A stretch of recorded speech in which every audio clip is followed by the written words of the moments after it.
अगर आप भी चाहते हैं यमुना म्यूजिक के ऑडियो वीडियो सबसे पहले आप तक पहुंचे, तो हमारे चैनल को सब्सक्राइब करें और साथ ही साथ बेल आइकन को दबाना ना भूलें, ताकि सभी वीडियो आप तक पहुंचे। धन्यवाद।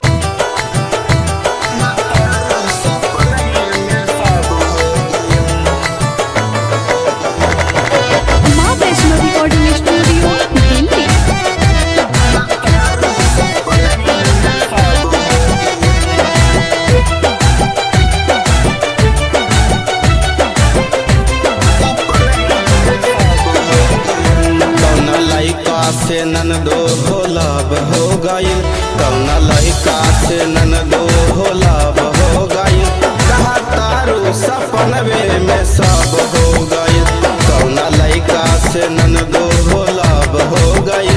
कहा तारू सपनवे में सब हो गई, कैसे बिखरल बारू पवा गजब हो गई, कैसे बिखरल बारू पवा गजब हो गई, कहा तारू सपनवे में सब हो गइल।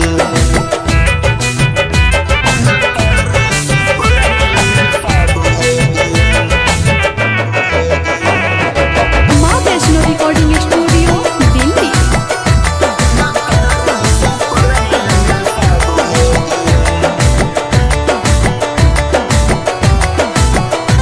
रोज सही सजावेलू से जिए दादा, रोज सही सजावेलू से जिए दादा, तोहर शादी वाला हो गइल बाये जिए दादा, हमरा बतिया के पहता तयब हो गइल, हमरा बतिया के पहता तयब हो गइल, कहा तारू सपनवे में सब हो गइल, कहा तारू सपनवे में सब हो गइल।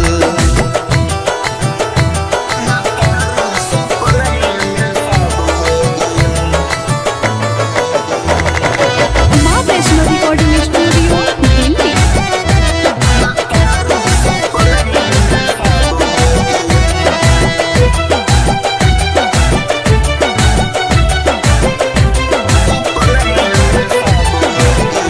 मन के मीत तू आदित्य के बनाला न हो, मन के मीत तू आदित्य के बनाला न हो, विश्वजितवा के संग डेग तू फनाला न हो, विश्वजितवा के संग डेग तू फनाला न हो, रहल नाया जवानी में 60 हो गइल, रहल नाया जवानी में 60 हो गइल, कहा तारू सपनवे में सब हो गइल, कहा तारू सपनवे में सब हो गइल, कौना लड़का से ननदो हो लाभ हो गइल, कहा तारू सपनवे में सब हो गइल, कौना लड़का से ननदो हो लाभ हो गइल, कहा तारू सपनवे में सब हो गइल, कैसे बिखरल बारू पवा गजब हो गइल, कैसे बिखरल बारू पवा गजब